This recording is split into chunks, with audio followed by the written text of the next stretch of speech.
Shalom, selamat pagi Bapak Ibu Saudaraku yang dikasihi Tuhan. Sungguh kami berbahagia bisa berjumpa lagi dengan Bapak Ibu Saudaraku sekalian dalam kasih Tuhan. Mari kita awali ibadah kita dalam minggu ini di dalam doa bersama-sama. Kita tundukkan kepala kita. Bapa, kami bersyukur, kami mengucap syukur karena Engkau sangat baik dalam kehidupan kami. Atas pemeliharaanmu, atas penjagaanmu dalam kehidupan kami Tuhan. Sungguh karena Engkau kami ada sebagaimana kami ada hari ini. Bapa, kiranya Engkau hadir bersama-sama kami dalam ibadah kami. Biarlah hadirat-Mu memenuhi setiap kami dan memberikan kami sukacita dan kekuatan, pemulihan. Terima kasih Bapa. Kami berdoa dan mengucap syukur di dalam nama Tuhan Yesus Kristus. Haleluya. Amin.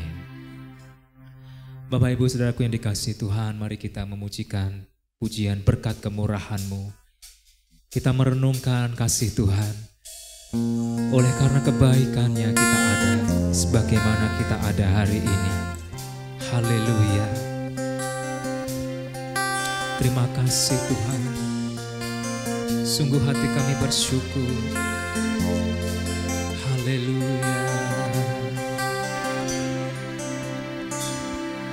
Kau hiasi kehidupanku dengan kemurahan-Mu. Kau rancangkan masa depanku penuh dengan harapan. Aku ada saat ini, semuanya karena kasih-Mu. Aku hidup hari ini, semua berkat kemurahan-Mu. Terima kasih Yesus, Engkau sangat baik, teramat baik bagiku. Terima kasih Tuhan.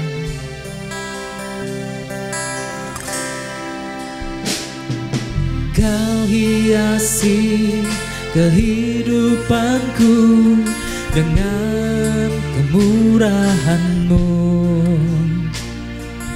Kau rancangkan masa depanku penuh dengan harapan.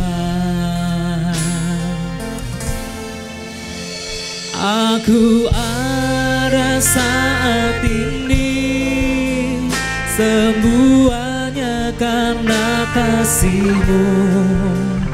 Aku hidup hari ini, semua berkat kemurahan-Mu. Terima kasih Yesus, Engkau sangat baik, teramat baik. Aku ada saat ini, semuanya karena kasih-Mu. Aku hidup hari ini, semua berkat kemurahan-Mu. Terima kasih Yesus, Engkau sangat baik, teramat baik. Aku ada saat ini, semuanya karena kasih-Mu. Aku hidup hari ini, semua berkat kemurahan-Mu. Terima kasih Yesus, Engkau sangat baik, teramat baik. Yesus, Engkau sangat baik, teramat baik. Yesus, Engkau sangat baik, teramat baik bagiku. Engkau baik, Engkau baik ya Tuhan, kami bersyukur. Haleluya, kami agungkan Engkau, kami bersyukur atas kasih-Mu. Mari sembah Tuhan, kita memuji Tuhan, kita bermazmur bagi Dia, naikkan syukur-Mu di hadapan-Nya.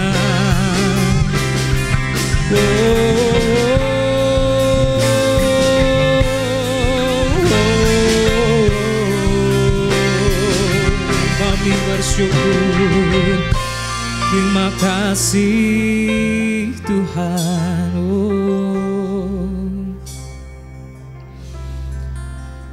Aku ada saat ini, semuanya karena kasih-Mu.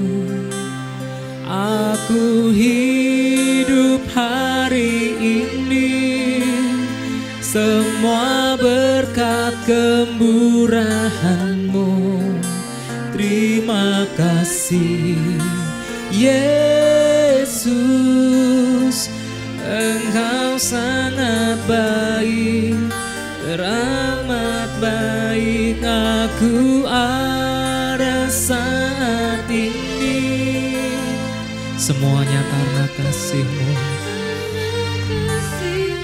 Aku hidup hari ini,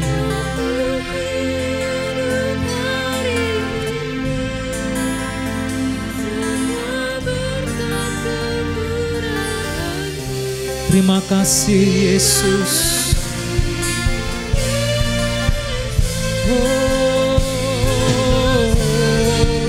Sangat baik. Aku ada saat ini, semuanya karena kasih-Mu.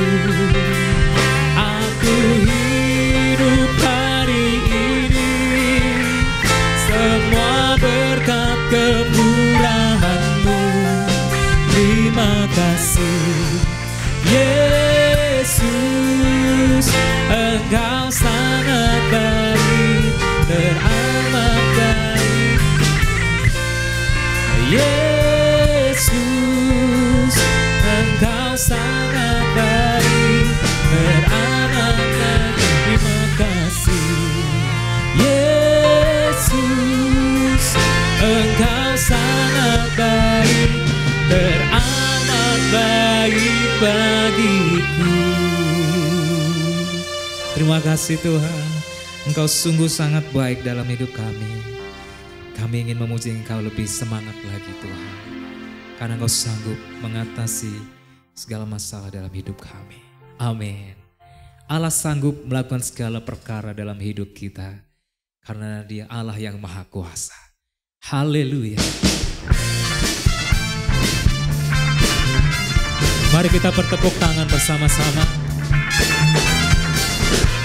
Apa yang tak pernah dilihat mata, dan apa yang tidak pernah timbul dalam hati kita, tak pernah dilihat mata,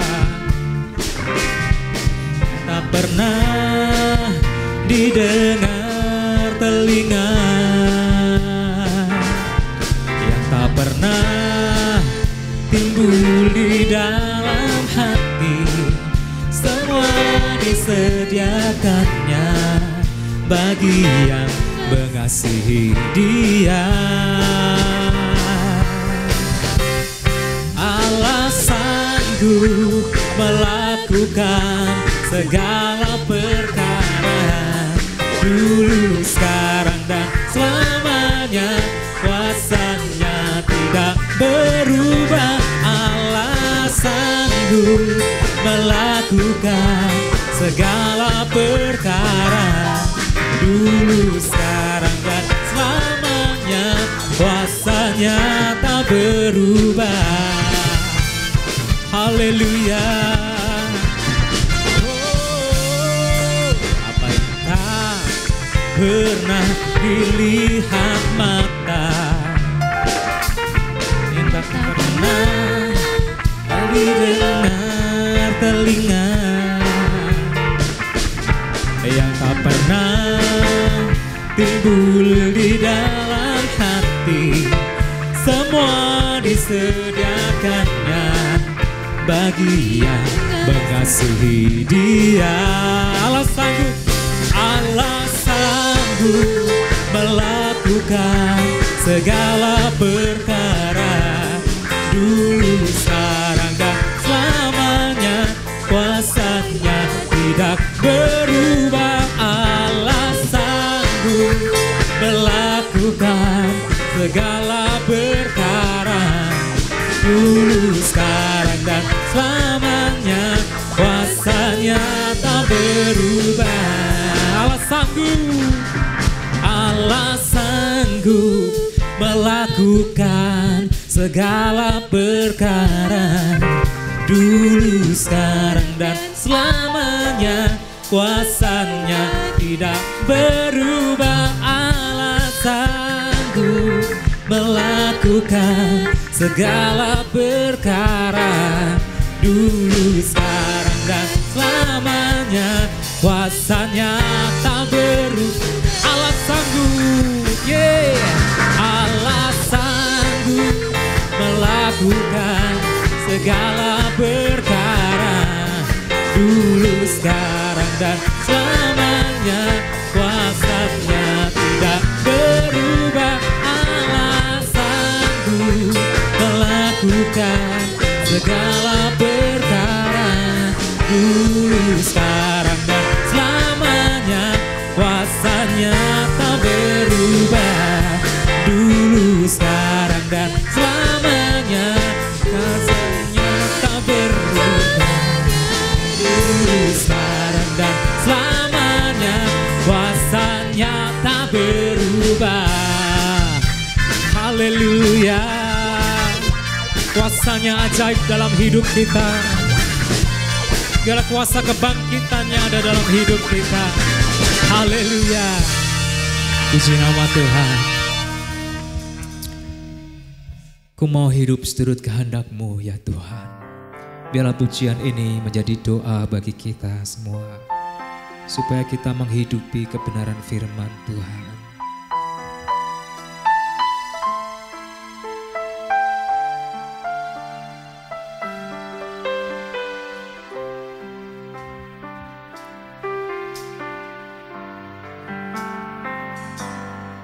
Ku mau hidup seturut kehendak-Mu Tuhan.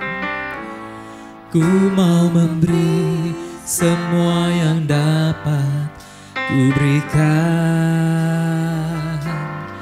Ku mengasihi-Mu lebih dari semua, melayani-Mu di bumi, di surga. Kau ajarku hidup yang sungguh berarti, seperti hidup yang Engkau jalani. Anggur yang tercurah, roti yang terpecah, hidup bermakna bagi sesama. Ku mau hidup,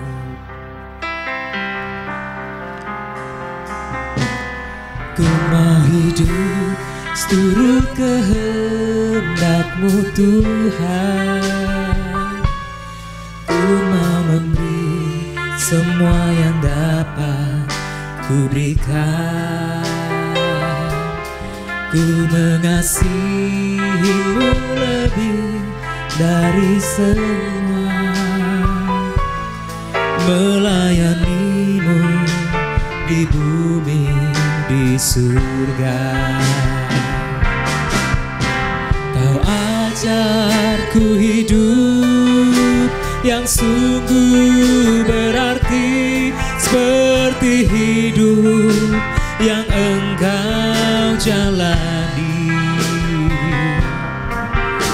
Anggur yang tercurah, roti yang terpecah, hidup bermakna bagi sesama. Kau ajarku hidup yang sungguh berarti, seperti hidup yang Engkau jalani. Anggur yang tercurah, roti yang terpecah, hidup bermakna bagi sesama. Hidup bermakna, hidup bermakna bagi sesama. Hidup bermakna, hidup bermakna bagi sesama.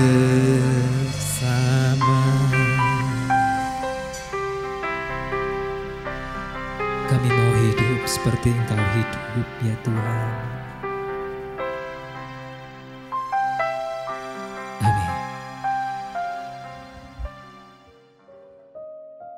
Mari Bapak Ibu Saudaraku sekalian, kita sekali lagi tundukkan kepala, kita berdoa.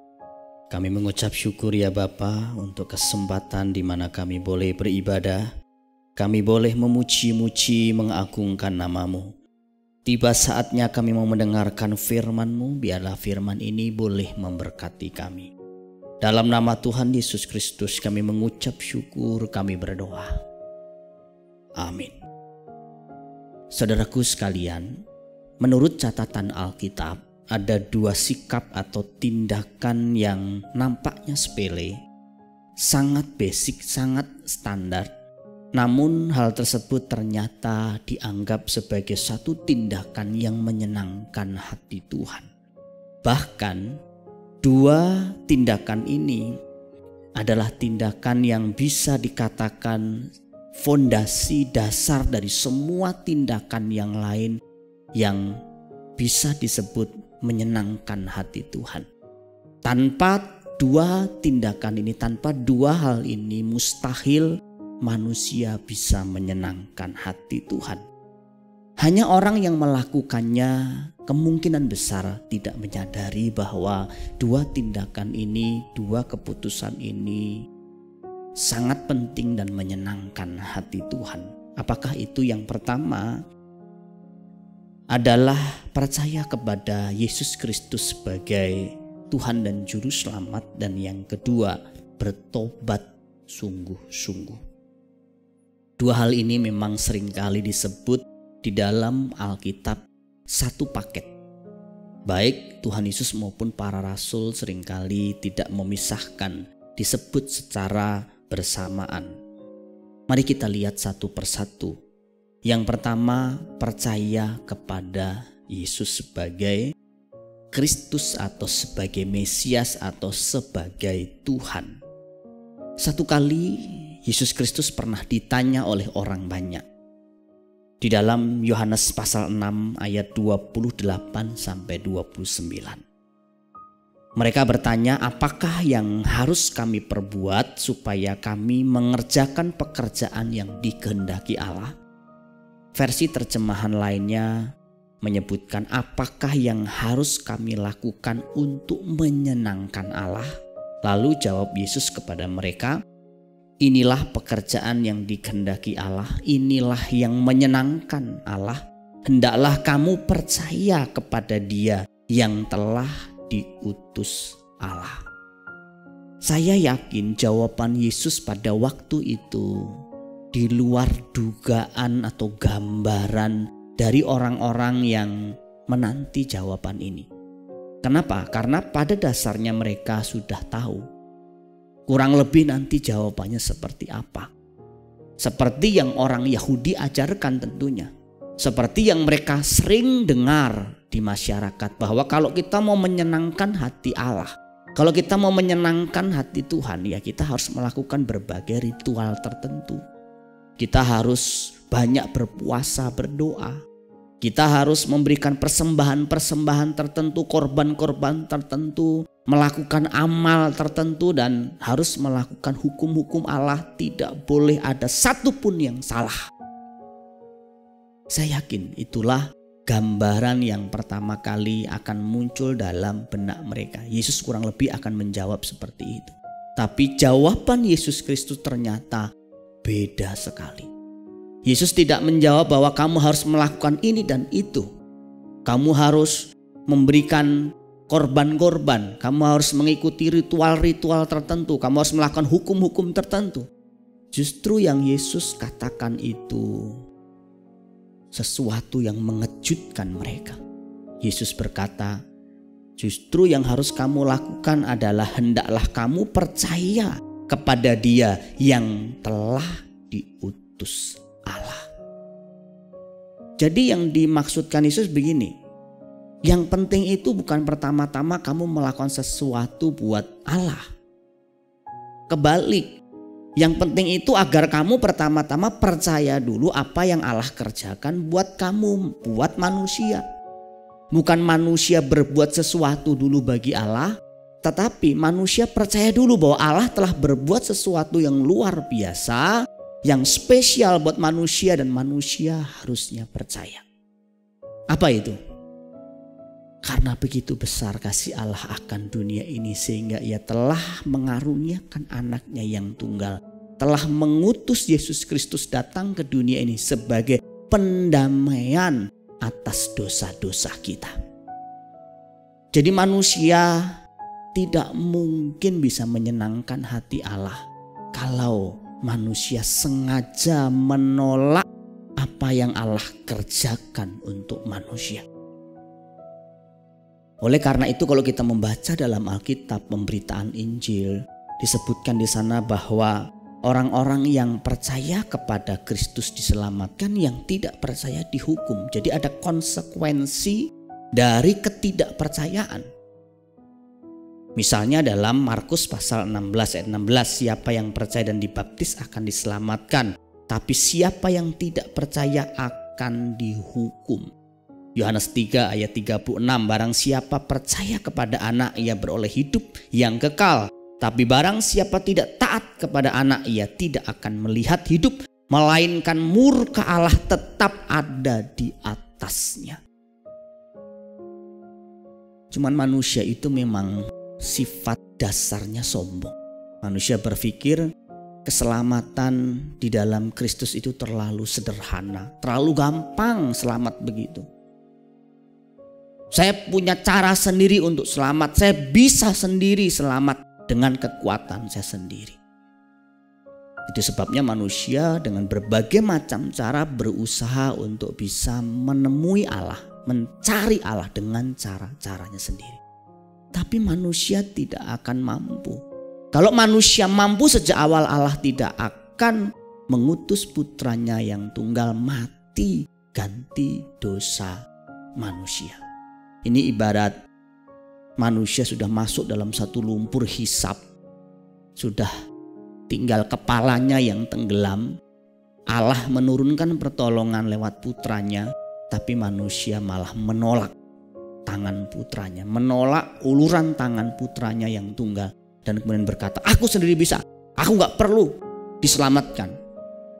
Atau orang yang sebenarnya sakit parah, sudah mau mati, tetapi masih sombong. Dia pikir dia bisa selamat dengan caranya sendiri. Padahal sudah ada obatnya, padahal sudah ada dokter, segala dokter. Kristus yang bisa mengobati dosa manusia, tetapi manusia menolaknya. Pada bagian lain Tuhan Yesus juga mengatakan, aku datang bukan untuk orang yang sehat, tapi untuk orang yang sakit. Aku datang bukan untuk orang yang benar, yang merasa benar, tapi untuk orang yang berdosa, yang mau bertobat. Tidak ada, Bapak Ibu saudaraku sekalian, orang yang menolak Yesus Kristus sebagai Tuhan dan Juru Selamat, dan pada waktu yang bersamaan dia diperkenan oleh Tuhan. Penulis kitab Ibrani dengan jelas juga mengatakan tanpa iman tidak mungkin orang berkenan kepada Allah. Yang kedua, bertobat sungguh-sungguh. Artinya kita dapat menyenangkan hati Tuhan dengan keputusan kita kalau kita mau bertobat sungguh-sungguh. Mengapa saya tambahkan kata sungguh-sungguh? Karena memang ada pertobatan yang tidak sungguh-sungguh, Bapak Ibu Saudaraku sekalian. Ada pertobatan imitasi, ada pertobatan palsu, tobat umat. Minggu tobat karena baru dengar firman, Senin kumat lagi sampai Sabtu. Ada orang-orang seperti itu. Padahal kalau kita membaca dalam Alkitab, dikatakan Tuhan mengenal siapa kepunyaannya, dan setiap orang yang menyebut nama Tuhan hendaklah meninggalkan kejahatan. Bahasa lainnya, siapa yang menyebut dirinya milik Tuhan, orang Kristen, dia harus meninggalkan kejahatan. Ini bukan berarti orang Kristen itu gak bisa jatuh dalam dosa atau gak bisa berbuat dosa. Tapi sebagai orang yang sudah diselamatkan oleh pengorbanan Kristus, dia tidak mau terus-menerus hidup di dalam habitat dosa, di dalam lumpur dosa. Kita bisa jatuh dalam dosa, tapi kita tidak bisa tetap tinggal terus-menerus dan menikmati dosa-dosa kita, karena dosa-dosa tersebut melukai hati Allah. Kalau kita membaca Alkitab dan kalau juga kita bandingkan dengan kehidupan ini, Bapak Ibu Saudaraku sekalian, Tuhan itu punya 1001 cara untuk membuat kita bertobat, untuk membuat orang lain sadar dan bertobat. Ada orang yang bertobat misalnya dengan dikonfrontasi secara langsung, ditegur secara langsung, bertobat loh. Nah, ada orang begitu bertobat. Contohnya siapa? Daud dikonfrontasi langsung oleh Nabi Nathan dan dia bertobat. Tapi ada orang yang bertobat lewat khotbah. 3.000 orang yang bertobat pada hari Pentakosta dari khotbah Rasul Petrus. Penduduk Niniwe dari khotbahnya Nabi Yunus. Mereka bertobat dari khotbah, dari penginjilan. Ada orang-orang yang bertobat misalnya karena melihat satu penglihatan, entah itu melihat Tuhan Yesus, entah dalam mimpi ketemu Tuhan. Contohnya siapa? Paulus misalnya, Cornelius mendapat penglihatan tertentu, kemudian bertobat. Ada orang bertobat gak dikhotbahin, gak lihat penglihatan, gak lihat mimpi, tapi cuma diterima, disayangi. Contohnya siapa? Sakius, perempuan berdosa yang ditulis dalam Injil Lukas pasal 7 yang mengurapi kaki Tuhan Yesus.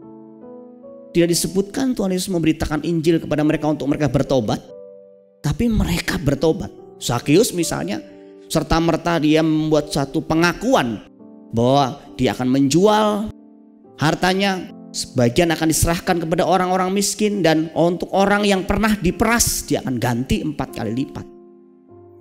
Tapi ada juga orang yang bertobat misalnya karena terpuruk hidupnya, pada titik minus. Contohnya anak hilang, si bungsu dalam Lukas 15. Dan masih banyak contoh-contoh yang lain, Bapak Ibu Saudaraku sekalian. Bahkan Tuhan itu bisa memakai kokok ayam, bunyi trompet untuk membuat Petrus bertobat. Kita gak bisa dikte Tuhan. Mungkin juga sebagai pendeta kadang-kadang kan saya juga berpikir ingin mendikte Tuhan juga tanpa sadar. Misalnya orang tuh kok susah banget sih bertobat, dengar khotbah berbagai macam cara gak bertobat juga. Ya mungkin Tuhan punya cara lain untuk membawa dia nanti kembali. Caranya apa? Saya tidak tahu. Saya masih ingat waktu pengalaman saya sendiri bertobat, bertemu, berjumpa dengan Kristus. Setidaknya ada 2 orang yang memberitakan Injil kepada saya. Pertama adalah guru bahasa Indonesia saya waktu saya kelas 5 SD. Ada di dalam ruangan kelas tersebut yang tanya soal Adam dan Hawa. Saya masih ingat tuh. Pak, kenapa sih Adam dan Hawa itu jatuh dalam dosa? Nah, itu yang tanya bukan orang Kristen setahu saya. Dan kemudian dia menjelaskan, itu pemberitaan Injil pertama yang saya dengar. Yang kedua, di kampung saya itu ada satu keluarga Kristen yang rumahnya itu ada gambar Yesus, gambar domba-domba. Saya itu karena saya latar belakangnya bukan orang Kristen, jadi saya tertarik dengan gambar itu. Dengan gambar di mana ada satu orang yang ketuk pintu. Dan itu ternyata di Wahyu pasal 3 ayat 20. Ketika Yesus mengatakan, aku berdiri depan pintu dan mengetuk. Dan itu di dalam sebuah gambar tersebut, saya penasaran. Itu siapa yang ngetuk pintu itu? Orangnya juga bukan orang Indonesia, juga bukan orang Barat. Ada nenek-nenek, ada mbah-mbah yang kebetulan Kristen. Kemudian saya tanya, Mbah, itu siapa yang ketuk pintu itu? Kok wajahnya beda? Orang Barat bukan, orang Indonesia bukan. Dia bilang, itu namanya Yesus, nak. Kalau saya bahasakan Indonesia, surga itu nanti seperti rumah. Nanti kita akan mengetuk pintu dan nanti yang membukakan itu adalah Dia. Padahal penjelasannya berbeda dengan yang di dalam Alkitab. Tetapi itu mengiang-ngiang di telinga saya. Dan dia menjelaskan kurang lebih isinya, nanti kalau waktu dibuka pintunya dia kenal sama kamu, kamu boleh masuk. Tapi kalau kamu gak dikenal, kamu diusir keluar.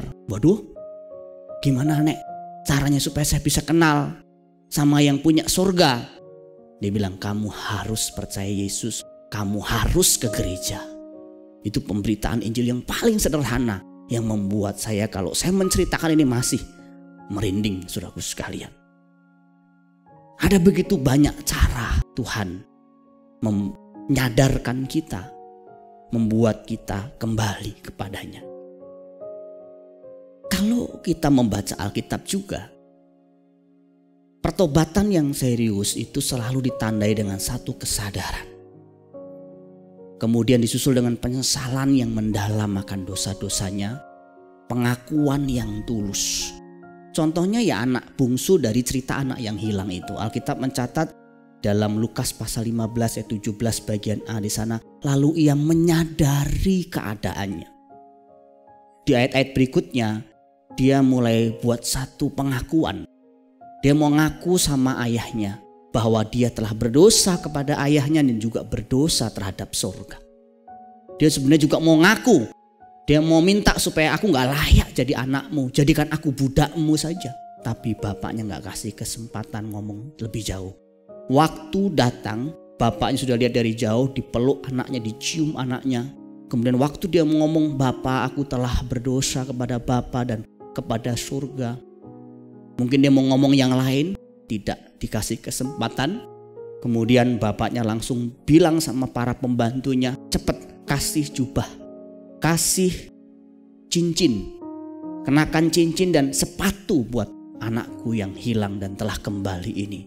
Jubah itu gambaran atau lambang dari penerimaan dan kasih yang tulus. Cincin bicara mengenai diberikannya kembali otoritas oleh orang tua atau bapaknya kepada anaknya ini. Sementara sepatu itu yang membedakan dia dengan budak. Lihatlah, tidak ada yang lebih menyenangkan hati Tuhan lebih daripada pertobatan. Apapun dosa saudara, bagaimanapun hitam, kelam dosa saudara, Allah bisa mengampuni saudara. Itu yang dijanjikan oleh firman Tuhan. Alkitab mengatakan betapapun besar dosa kita, Tuhan akan mengampuni, Tuhan akan menyucikan. Marilah baiklah kita berperkara firman Tuhan. Sekalipun dosamu merah seperti kirmisi, akan menjadi putih seperti salju. Sekalipun berwarna merah seperti kain kesumba, akan menjadi putih seperti bulu domba. Memang ada petobat-petobat palsu juga, dan itu disebutkan juga di dalam Alkitab. Salah satunya adalah seorang yang bernama Simon. Simon bukan Simon Petrus tapi Simon tukang sihir. Dalam Kisah Rasul pasal 8 ayat 13 disebutkan di sana sebenarnya dia sudah bertobat, tanda kutip ya, kemudian sudah percaya kepada Injil dan sudah dibaptis karena pelayanan Rasul Filipus, karena melihat mujizat yang luar biasa. Tapi ayat 22 ditegur lagi oleh Rasul Petrus, kamu harus bertobat, kalau enggak kamu binasa, hatimu tidak lurus, kata Rasul Petrus. Jadi baptis, sudah mengalami mujizat, tidak pernah jadi ukuran seorang sudah benar-benar bertobat. Ada pertobatan jenis seperti itu. Mungkin dia datang ke gereja, dia mungkin sudah rajin pelayanan, sudah baptis, tapi sebenarnya hatinya masih jahat. Dia belum sungguh-sungguh mau meninggalkan segala dosa dan kejahatan hatinya. Alkitab mencatat bahwa segala kejahatan kita, dosa-dosa lama kita yang tidak kita tinggalkan itu mendukakan Roh Kudus Tuhan. Tidak ada yang lebih mendukakan hati Tuhan daripada memelihara dosa kita. Dan sebaliknya, Alkitab mencatat pertobatan satu jiwa itu membuat surga bersuka cita. Surga senang, berarti Allah disenangkan dengan pertobatan seseorang.